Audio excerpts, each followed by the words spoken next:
മനസ്സറിഞ്ഞ ശാപം എന്നുള്ളതാണ് നമ്മുടെ വിഷയം. ലോകത്ത് ഏറ്റവും കൂടുതൽ മാപ്പ് അർഹിക്കാത്ത ഒന്ന് നബി സല്ലല്ലാഹു അലൈഹി വസല്ലമ തങ്ങളും സ്വഹാബാക്കളും പറഞ്ഞ ഒരു കാര്യം, അല്ലെങ്കിൽ അവര് പറയാത്ത ഒരു കാര്യം അവര് പറഞ്ഞു എന്ന് പറയുന്നതാണ് ഏറ്റവും വലിയ ശാപവാക്ക്. ഏതെങ്കിലും ഒരാൾ നബി സല്ലല്ലാഹു അലൈഹി വസല്ലമ തങ്ങളെ പറ്റി നബി തങ്ങൾ പറഞ്ഞു എന്ന് പറഞ്ഞ് ഒരു കാര്യം പറഞ്ഞാൽ അവന്റെ മഖഅദ്, അവന്റെ വാസസ്ഥലം അല്ലാഹുവിന്റെ നരകമാണ്. ചില ആളുകൾ പറയും, ചിലപ്പോ നമ്മൾ തന്നെ പരിശുദ്ധമായ ദീനുമായി ബന്ധപ്പെട്ട് കാര്യങ്ങൾ പറഞ്ഞാൽ ചില യുക്തിവാദികൾ അവര് പറയും അതുണ്ടാക്കിയ മസ്അലയാണ്. ഒരിക്കലും പരിശുദ്ധമായ ദീനുൽ ഇസ്ലാമിന്റെ ചരിത്രങ്ങളോ ദീനിന്റെ കാര്യങ്ങളോ നമുക്ക് ചർച്ച ചെയ്യാൻ പാടില്ല. കാരണം അല്ലാഹുവിന്റെ ഖുർആനും ഹബീബ് സല്ലല്ലാഹു അലൈഹി വസല്ലമ തങ്ങളുടെ വാക്കുകളും സ്വഹാബത്തിന്റെ വാക്കുകളും അവർ പറയാത്തത് പറഞ്ഞുവെന്ന് പറഞ്ഞാൽ തന്നെ ഏറ്റവും വലിയ ശാപം അവരുടേതായിരിക്കും. അപ്പൊ പരിശുദ്ധമായ ദീനുൽ ഇസ്ലാമിൽ ആയിരക്കണക്കാന ആലിമീങ്ങൾ വാഴ പറയുന്നുണ്ട്. എന്തെങ്കിലും കെട്ടുകഥകളോ ഒന്നുമില്ല. പരിശുദ്ധമായ ദീനാണ്. ആ ദീന് ഒരുപക്ഷെ യുക്തിവാദികൾക്കോ അല്ലെങ്കിൽ എല്ലാം വേറെ കണ്ണുകൊണ്ട് കാണുന്നവർക്ക് അതിനെ വിശ്വസിക്കണമെന്നുണ്ടാകില്ല. അള്ളാഹുവിന്റെ ഹബീബ് സല്ലല്ലാഹു അലൈഹി വസല്ലമ തങ്ങളുടെ പേരിൽ ചില ഉമ്മമാര് പറയും നബി തങ്ങൾ അങ്ങനെ പറഞ്ഞിട്ടില്ലേ, വെറുതെ വെച്ചലക്കാൻ. ഒരിക്കലും അങ്ങനെ പറയരുത്. നബി തങ്ങൾ പറയാത്തൊരു കാര്യമാണ് പറഞ്ഞെങ്കിൽ അവന്റെ വാസലം മഖഅദഹു ഫിന്നാർ. നബി സല്ലല്ലാഹു അലൈഹി വസല്ലമ തങ്ങൾ പറയാത്തൊരു കഥ നബി തങ്ങളുടെ മേൽ കെട്ടിച്ചമച്ചാൽ അല്ലാഹുവേ അവന്റെ സ്ഥലം സ്വർഗമല്ല, അത് അല്ലാഹുവിന്റെ നരകമാണ്. എന്നാൽ ഏറ്റവും വലിയ മുനാഫിഖാരെന്നറിയോ? അല്ലാഹുവിന്റെ പരിശുദ്ധമായ ദീൻ അതിപ്പോ ഞാനാണെങ്കിലും ആരാണെങ്കിലും കെട്ടിച്ചമച്ചിട്ട് കഥകൾ ഉണ്ടാക്കി പറഞ്ഞാൽ അവന്റെ പേരാണ് മുനാഫിഖ് എന്ന് പറയുന്നത്. അവന്റെ പേര് മുനാഫിഖ് എന്നാണ്. കാരണം അള്ളാഹുവിന്റെ ദീനിനെ കളവാക്കാൻ പാടില്ല. അള്ളാഹുവിന്റെ ദീനിൽ കളവ് പറയാൻ പാടില്ല. അള്ളാഹുവിന്റെ ദീനില് സ്വഹാബാക്കൾ, അള്ളാഹുവിന്റെ റസൂലും സ്വഹാബത്തും താബഈങ്ങളും താബഈങ്ങളും പിന്നീട് ആരാണ്? അൽ ഉലമാ വറസത്തുൽ അംബിയാ. അംബിയാക്കളുടെ അനന്തരാവകാശികളാണ് ഉലമാക്കൾ എന്ന് പറയുന്നത്, ആലിമീങ്ങൾ എന്ന് പറയുന്നത്. അവരെ നമ്മൾ നല്ലതുപോലെ കേൾക്കുകയാണെങ്കിൽ അൽഹംദുലില്ലാഹ് ജീവിതത്തിൽ ഒരുപാട് മെച്ചപ്പെട്ടുകൊണ്ട് കടന്നു പോകാം. ഒരുപാട് സന്തോഷത്തിന്റെ മേഖലകളിലൂടെ, ആനന്ദത്തിന്റെ മേഖലകളിലൂടെ നമുക്ക് കടന്നു പോകാൻ പറ്റുന്നതാണ്. അതുകൊണ്ട് സഹോദരങ്ങളെ, ഏറ്റവും വലിയ ശാപം നമ്മൾ അറിയാതെ പറഞ്ഞു പോയിട്ടുണ്ടോ? മുത്തുനബിയുടെ പേരിൽ നമ്മൾ പറഞ്ഞിട്ടുണ്ടോ? എന്നാൽ അവർക്ക് വേണ്ടി ഒരു ഫാത്തിഹയോത് നബി തങ്ങൾ പറഞ്ഞല്ലോ. ഞാൻ പറയാത്തൊരു കാര്യം ഒരാൾ പറഞ്ഞാൽ വമഖഅദഹു ഫിന്നാർ. ഞാൻ പറയാത്തൊരു കാര്യം അവൻ പറഞ്ഞുവെന്നറിഞ്ഞാൽ, അങ്ങനെ ഞാൻ പറയാത്തൊരു കാര്യം നബിതങ്ങൾ പറയാൻ, നമ്മളിൽ അറിയാതെ ചില മക്കളെ പേടിപ്പിക്കാനൊക്കെ നമ്മൾ പറയും നബിതങ്ങൾ അങ്ങനെ പറഞ്ഞിട്ടുണ്ട് മോനെ, വെറുതെ കളവ് പറയാ. അങ്ങനെ കാണും പറഞ്ഞ നബിതങ്ങൾ തന്നെ പറഞ്ഞത് അവൻ അല്ലാഹുവിന്റെ നരകത്തിൽ അവൻ ഇരിപ്പിടം ഉറപ്പിച്ചു കൊള്ളട്ടെ. അവൻ അല്ലാഹുവിന്റെ നരകത്തിൽ ഉലൈക മഅവാഹുമുന്നാർ ബിമാ കാനൂ യക്സിബൂൻ. അവൻ അല്ലാഹുവിന്റെ നരകത്തിൽ അവന്റെ പ്രവർത്തനം ഫലമായി അവൻ ഒരു ഇരിപ്പിടത്തവൻ അവിടെ ഇഷ്ടപ്പെട്ടു കൊള്ളട്ടെ. അവിടെയാണ് അവർക്കുള്ള പ്രതിഫലം വരുന്നത്. അതിന് ആരായാലും നബിതങ്ങളുടെ പേരിൽ ഉമ്മമാര് പ്രത്യേകം കേൾക്കുക. മക്കൾക്ക് ഇപ്പൊ ചോറ് കൊടുക്കുമ്പോ ചില കഥകൾ പറയും, ചില ചരിത്രങ്ങൾ പറയും. ഇല്ലേ? അങ്ങനത്തെ ചരിത്രങ്ങളൊക്കെ അല്ലാഹുവിന്റെ റസൂല് പറഞ്ഞാൽ അത് ഏറ്റവും നല്ല ശാപമാണ് നിങ്ങൾക്ക്. ഒരിക്കലും അത് പാടില്ലല്ലോ. അതിന് അങ്ങനെ ഏതെങ്കിലും ഒരാൾ പറഞ്ഞാൽ ഒരു കെട്ടുകഥയാണെങ്കിൽ അത് ഞാനാണ് പറഞ്ഞതെങ്കിൽ അല്ലാഹുവേ അതിനെ പ്രചരിപ്പിക്കാനും പാടില്ല, അതിനെ വീഡിയോ ആക്കാനും പാടില്ല. കാരണം അത് കളവാണെന്ന് മനസ്സിലാക്കിയാൽ വീണ്ടും അത് കളവ് തന്നെ പ്രചരിപ്പിക്കാൻ പാടില്ലല്ലോ. അള്ളാഹുവിന്റെ പരിശുദ്ധമായ ദീന് അത് നന്മയാണ് പറയുന്നത്. തിന്മകൾ നമ്മളെല്ലാം എടുത്തു കളയണം, നന്മകളുടെ വഴികളിലൂടെ പോകണം, നന്മകൾ നമ്മൾ പ്രചരിപ്പിക്കണം, നന്മകൾ നമ്മൾ വീഡിയോ ആക്കണം. ഇനി കളവാണെന്ന് തോന്നിയാൽ ആ കളവിനെ നമ്മൾ പ്രചരിപ്പിക്കരുത്. ആ ഉള്ള കളവ് കൊണ്ട് നമ്മളും വലിയ ആളുകളാകാൻ പാടില്ല. അള്ളാഹുവിന്റെ പരിശുദ്ധമായ ദീൻ എങ്ങനെയാണ്? ഓരോ മനുഷ്യനെ പറ്റിയിട്ടും അള്ളാഹുവിന്റെ ദീനിൽ, അള്ളാഹുവിന്റെ ഖുർആനിൽ അള്ളാഹു പറഞ്ഞിട്ടുള്ള കാര്യങ്ങളുണ്ട്. അള്ളാഹുവിന്റെ റസൂൽ ഒരു വേള പറഞ്ഞു, സ്വഹാബ ഞാൻ പറയാത്ത ഒന്ന് നിങ്ങൾ മറ്റൊരാളോട് പറഞ്ഞു, അവര് മറ്റൊരാളോട് പറഞ്ഞു, അവര് മറ്റൊരാളോട് പറഞ്ഞു. അങ്ങനെയാണ്. നിബിതങ്ങൾ പറയാത്തതാണ് ഞാൻ പറയുന്നെങ്കിൽ നിങ്ങൾ അതിനെ പ്രചരിപ്പിക്കരുത്, അത് നിങ്ങൾ ഷെയർ ചെയ്യരുത്, അതിനെ നിങ്ങൾ വീഡിയോ ആക്കരുത്, അത് നിങ്ങൾ ഒന്നും ആക്കാനും പാടില്ല. കാരണം കളവാണെന്ന് നിങ്ങൾക്ക് തോന്നിപ്പോയാൽ, കാരണം അവൻ പറഞ്ഞത് കളവാണെങ്കിൽ അവന്റെ സ്ഥലം നരകാൻ. അത് പ്രചരിപ്പിച്ചാൽ വീണ്ടും നമ്മൾ അങ്ങോട്ടാ പോവാ. അതുകൊണ്ട് അല്ലാഹുവിന്റെ ദീന് കളവ് പറയാൻ പാടില്ല, മസ്അലകൾ കെട്ടിച്ചമക്കാൻ പാടില്ല, ഇല്ലാത്ത മസ്അല ഉണ്ടാക്കാൻ പാടില്ല. 16ഉം 17ഉം അല്ലെങ്കിൽ 10ഉം 12ഉം കൊല്ലം അള്ളാഹുവിന്റെ പള്ളി ദറസുകളിൽ പോയിരുന്ന് പഠിച്ചു മനസ്സിലാക്കിയ ഉസ്താദുമാരുണ്ട്. അവര് വെറുതെ ഒന്നും പറയില്ല. ആ പറയുന്ന കാര്യങ്ങളൊക്കെ നമ്മുടെ ജീവിതത്തിൽ കൊണ്ടുവരണം. നിസ്കാരത്തിന്റെ മസ്അലകൾ പറഞ്ഞു, അതൊന്നും നമ്മുടെ ജീവിതത്തിൽ അറിയില്ല. നിസ്കാരത്തിന്റെ ഫർളുകൾ എത്ര ആളുകൾക്കറിയാം? വുളൂഇന്റെ ഫർളുകൾ എത്ര ആളുകൾക്കറിയാം? ഇല്ലേ? എപ്പോഴാ നമ്മളിപ്പോ നിയ്യത്ത് വെക്ക വുളൂഇന്? വുളു എടുക്കുമ്പോ നമ്മൾ എപ്പോഴാ നമ്മള് സാധാരണ നമ്മൾ ചെന്ന് നിന്ന പാടെ അങ്ങോട്ട് കരുതും, അള്ളാഹുവേ വുളു എടുക്കുമ്പോ മുഖം കഴുകൽ ഫർളാണ്, വുളുഇന്റെ ഫർളുകളിൽ പെട്ടതാണ്.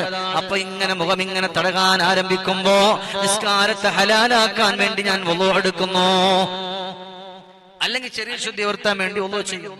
ഇതൊക്കെ ദീനിന്റെ മസ്അലകളാണ്. അതൊക്കെയാ നമ്മൾ പഠിക്കാനുള്ളത്.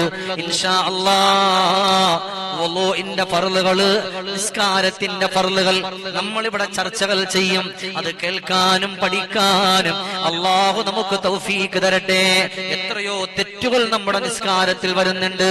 അതുകൊണ്ട് സഹോദരങ്ങളെ, മനുഷ്യന്മാരെ ചിരിപ്പിക്കാനാണെങ്കിലും അല്ലെങ്കിൽ ഒരു കഥ ഇങ്ങനെ ഒടിച്ചു കൊണ്ടുവരാനാണെങ്കിലും അതിൽ കളവ് ചേർത്താൽ അത് ഏറ്റവും നല്ല തിന്മയാണ്, അത് ഏറ്റവും വലിയ കുറ്റമാണ്.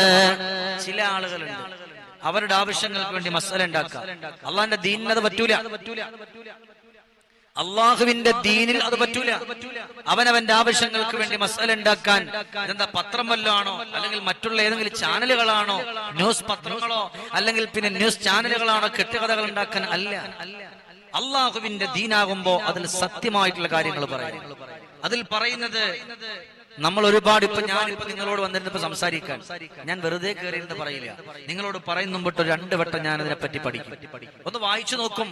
കാരണം എന്തെന്നറിയുമോ? ഞാനിവിടെ നിന്ന് പറഞ്ഞു വിടുന്നത് എത്രയോ ആളുകളാണ് കേൾക്കുന്നത്. ആ കേൾക്കുന്നവർ അവർ അതുകൊണ്ട് അമൽ ചെയ്താൽ, അതിൽ തെറ്റ് വന്നാൽ അത് ഞാൻ കുറ്റക്കാരനാണല്ലോ, അതിൽ ഞാൻ തെറ്റുകാരനാണല്ലോ. അതുകൊണ്ട് ഇൻഷാ അല്ലാഹ് ഞാൻ നിങ്ങളോട് പറയുന്നത് 100% പഠിച്ചിട്ടാണ്. ഞാൻ നിങ്ങളോട് പഠിച്ചിട്ടേ പറയൂ. കാരണം ഒരാൾ ഒരു തെറ്റ് വന്നാൽ ഞാൻ പറഞ്ഞിട്ടാണ് നിങ്ങളത് ചെയ്തതെങ്കിൽ അല്ലാഹുവേ അത്രയും ആളുകൾ ചെയ്തിട്ടുള്ള തെറ്റ് ഞാനായിരിക്കും തെറ്റുകാരൻ. അല്ലാഹ് അന്നും ഇന്നും എപ്പോഴും അതിൽ പഠിക്കാനുണ്ടാകും. അല്ലാഹു നമുക്ക് തൗഫീഖ് തരട്ടെ. അതുകൊണ്ട് സഹോദരങ്ങളെ നമ്മൾ പഠിക്കണം. അല്ലാഹു നമ്മളെ സ്വീകരിക്കട്ടെ. അതുകൊണ്ട് മാത്രവുമല്ല, പിന്നെ ഏറ്റവും വലിയ ശാപം എന്ന് പറയുന്നത് ഒരാള് ചെന്നിട്ട് മറ്റൊരാളോട് പറയുന്നു, മോളെ ഉമ്മ പറഞ്ഞിട്ടാണ് ഞാൻ വന്നത്, എന്നോട് ഉമ്മയാണ് പറഞ്ഞത് അല്ലെങ്കിൽ മറ്റൊരാളാണ് പറഞ്ഞത്. ശ്രദ്ധിക്കണം, ചില ആളുകൾ അങ്ങനെ പറയും. എങ്ങനെന്നറിയോ? ഉമ്മ പറഞ്ഞു വിട്ടു അല്ലെങ്കിൽ ആ ആൾ എന്നോട് പറഞ്ഞു, പക്ഷെ ആ ആൾ അറിഞ്ഞു കാണൂല, ആ ആളുമായിട്ടൊരു ബന്ധം ഉണ്ടാവൂല. പക്ഷെ ആ മനുഷ്യനെ പറ്റി നമ്മൾ പറഞ്ഞത് അപവാദമാണെങ്കിലോ അല്ലാഹുവേ അത് ഏറ്റവും വലിയ ശാപമാണ്. ഉമ്മ പറഞ്ഞു വിട്ടു, ഒരു 500 രൂപ തരാം. അല്ലെങ്കിൽ ഇന്ന ആള് പറഞ്ഞു 500 രൂപ തരാം. അദ്ദേഹം പറഞ്ഞിട്ടില്ല, പക്ഷെ അദ്ദേഹത്തിന്റെ പേര് പറഞ്ഞാൽ കിട്ടും. അങ്ങനെയാണെന്നുണ്ടെങ്കിൽ സുബ്ഹാനല്ലാഹ്, പ്രിയമുള്ള സഹോദരങ്ങളെ, നമ്മൾ പഠിക്കണം. പറയാത്തതാണോ അവന്റെ മേൽ കൊണ്ടിട്ടതാണോ അത് ഏറ്റവും വലിയ ശാപമാണ്. ഒരു വീട്ടില് ഭാര്യയും ഭർത്താവുമുണ്ട്. ഭർത്താവ് പറയാത്തൊരു കാര്യം ഭാര്യ പറഞ്ഞു, ഭാര്യ പറയാത്തൊരു കാര്യം ഭർത്താവും പറഞ്ഞു. അങ്ങനെ പറഞ്ഞാൽ രണ്ടുപേരും പരസ്പരം ചെയ്യുന്നത് അല്ലാഹുവിന്റെ അടുക്കൽ ശാപമാണ്. ശാപത്തിന്റെ ശിക്ഷ അറിയുമോ? നാളെ മഹ്ശറയിൽ ഇങ്ങനെ കൊണ്ടുവരികയാണ്. പടച്ചവനെ, നാക്കിലൂടെ ഇങ്ങനെ കമ്പി ഇങ്ങനെ കുത്തിയിറക്കിയിട്ടുണ്ട്. അല്ലാഹുവും റസൂലും പറയാത്ത കാര്യം പറഞ്ഞാൽ അത് ദീനിന്റെ വിഷയമാണെങ്കിലും അത് മറ്റുള്ളവരുമായി ബന്ധപ്പെട്ടതാണെങ്കിലും അങ്ങനെ വന്നാൽ അവന്റെ നാവിലൂടെ ആണിയടിക്കുന്നുണ്ട്. ആ ആണി ഇങ്ങനെ കെട്ടിമുറുക്കുന്നുണ്ട്. അവന്റെ പെരടിയിലൂടെ കൊണ്ടുവരുന്നുണ്ട്. ഒരു കാതിലൂടെ കുത്തിക്കയറ്റുന്നുണ്ട്. ആ കമ്പി കൊണ്ടുവന്ന് നല്ല സൂചിയേക്കാ മുനവുള്ള കമ്പി അവന്റെ കണ്ണിലൂടെ കുത്തിയിറക്കുന്നുണ്ട്. തലയോട്ടിയിലൂടെ പിന്നിലേക്ക് വരുന്നുണ്ട്. അതിനെ വലിച്ചിറക്കി ഇങ്ങനെ കെട്ടിവെക്കുന്നുണ്ട്. രണ്ട് കൈകളും പെരടിയിൽ ഇങ്ങനെ കെട്ടുകയാണ്. അവരുടെ നെറ്റിത്തടത്തി എഴുതി വെച്ചിരിക്കുകയാണ്, അവനെ അല്ലാഹു ശപിച്ചവനാണ്, അല്ലെങ്കിൽ അല്ലാഹ് ശപിച്ചവരാണ്. ഉമ്മ പറയാത്തൊരു കാര്യം പറഞ്ഞെന്ന് പറഞ്ഞാലും, സഹോദരൻ പറയാത്തൊരു കാര്യം പറഞ്ഞു എന്ന് പറഞ്ഞാലും, അല്ലെങ്കിൽ മറ്റുള്ളവര് പറയാത്തൊരു കാര്യം പറഞ്ഞു എന്ന് പറഞ്ഞാലും അത് ശാപവാക്കാണ്. അല്ലേ? നമ്മൾ വിചാരിച്ചു ഒരു മനുഷ്യനെ ശപിക്കുന്നതാണ് ശാപവാക്കെന്ന്. അല്ല, നമ്മളിങ്ങനെ പൊതുവെ വിചാരിച്ചിരിക്കുന്നുണ്ട്, ഒരു മനുഷ്യനടാ നീ നന്നാവാതെ പോട്ടെ. അല്ലേ? ഒരു മനുഷ്യനെ ഒരാൾ ശപിച്ചാൽ നിങ്ങൾ എന്ത് വിചാരിച്ചു? ഒരാൾ പ്രാഗിയാൽ. ഓരോ നാട്ടിൽ ഓരോരോ വാക്കാണ്. ഇല്ലേ? കണ്ടറിഞ്ഞില്ലെങ്കിൽ കൊണ്ടറിയാം. അത് ശരിയാ, അല്ലേ? ഓരോരുത്തരും പറയാ, എന്താ ജീവിതത്തിൽ നീ അങ്ങനെ അനുഭവിക്കും. ചില ആളുകൾ പറയാറില്ലേ, നിങ്ങൾ അങ്ങനെ അനുഭവിക്കുമ്പോഴേ അറിയുള്ളൂ. എന്നൊരാള് ശാപത്തിന്റെ വാക്ക് പറഞ്ഞാൽ വല്ലാഹ് നമ്മൾ വിചാരിക്കും നമ്മൾ പറഞ്ഞത് ഏതോ വലിയ കാര്യമാണെന്ന്. പക്ഷേ ഒരിക്കലും ആരെയാണോ ശപിച്ചത് അത് അവനിക്ക് ഏൽക്കൂല. അത് തിരിഞ്ഞ് ചുറ്റിക്കറങ്ങിയിട്ട് അത് അവനിലേക്ക് തന്നെ ഭവിക്കുമെന്ന് റസൂലുള്ളാഹി സ്വല്ലല്ലാഹു അലൈഹി വസല്ലം. അത് അവനിലേക്ക് തന്നെ വന്ന് ഭവിക്കും. നിങ്ങളൊരാളെ ശപിച്ചാൽ നിങ്ങളുടെ അടുത്ത ആളുകളെ, അല്ലെങ്കിൽ നിങ്ങളുമായി ബന്ധപ്പെട്ടവരെ, അല്ലെങ്കിൽ നിങ്ങളുമായി സഹകരിച്ചു പോയവർ പെട്ടെന്നൊന്ന് പിണങ്ങി പറയാൻ നിങ്ങൾ അനുഭവിച്ചു പോകും, അനുഭവിച്ചിട്ടേ മരിക്കുള്ളൂ. അത് രണ്ട് കണ്ണുകൊണ്ട് കാണാം. ദുനിയാവിൽ ഭൂഗോളം പോലെ വരാം. ഒരിക്കലും വരൂല, ഒരിക്കലും ഉണ്ടാവില്ല. ഖാല റസൂലുള്ളാഹി സ്വല്ലല്ലാഹു അലൈഹി വസല്ലം, മുസ്തഫ നബി തങ്ങൾ പറയാ, നിങ്ങൾ ഒരാളെ ശപിച്ചാൽ ആ ശാപം അവനിൽ എത്തുമെന്നാണോ ചിന്തിക്കുന്നതില്ല. തിരിച്ചതും മറിച്ച് നിങ്ങൾക്ക് തന്നെ അതിന്റെ ഡബിളായി വന്ന് ഭവിച്ചിട്ട് അവസാനം നിങ്ങൾ കരയേണ്ടി വരുമെന്ന് നബിയുനാ റസൂലുള്ളാഹി. ഒരാളെ നമ്മൾ ശപിക്കരുത്. ആ ശാപം, ഞാൻ ഇത് വെറുതെ പറയല്ലേ, ആ ശാപം നമ്മളിലേക്ക് തന്നെ വരാ. അതുകൊണ്ട് മക്കളെ പോലെ ശപിക്കരുത്. പക്ഷേ ശാപം ഏക്കുന്ന ഒറ്റ കാര്യത്തിലാണ്, ഉമ്മ മക്കളെ ശപിക്കുന്ന കാര്യത്തിൽ മാത്രമാണ്. 3 കൂട്ടരുടെ ശാപം വലിക്കും.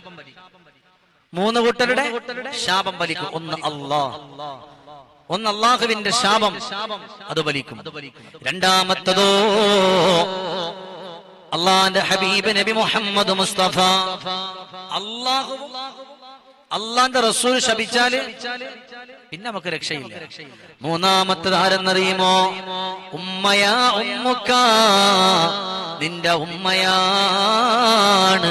നിന്റെ ഉമ്മ നിന്നെ ശപിച്ചാൽ ഇനി എത്ര വെള്ളത്തിൽ കുളിച്ചാലും അത് മാറൂല, എത്ര കരഞ്ഞാലും അത് മാറൂല. ആ ഉമ്മ തന്നെ പൊരുത്തപ്പെട്ട് തരണം കേട്ടോ. ഇല്ല എന്നുണ്ടെങ്കിൽ ഒരിക്കലും നമ്മൾ രക്ഷപ്പെടൂല. എത്ര വലിയ വീടുണ്ടാകട്ടെ, എത്ര വലിയ വാഹനമുണ്ടാകട്ടെ, എത്ര വലിയ സുഖ സൗകര്യങ്ങൾ ഉണ്ടാകട്ടെ, എന്തൊക്കെ പറഞ്ഞാലും ഒരിക്കലും ആ ശാപത്തിൽ നിന്ന് കരകയറ്റൂല. അപ്പൊ ഉമ്മ ഇങ്ങനെ മനസ്സിൽ പറയുന്നുണ്ട്, റബ്ബേ ആ സമയത്തുള്ള ദേഷ്യത്തിൽ പറഞ്ഞു പോയതാണ്, അവനിക്ക് പൊരുത്തപ്പെട്ട് കൊടുക്കണേ അല്ലാ.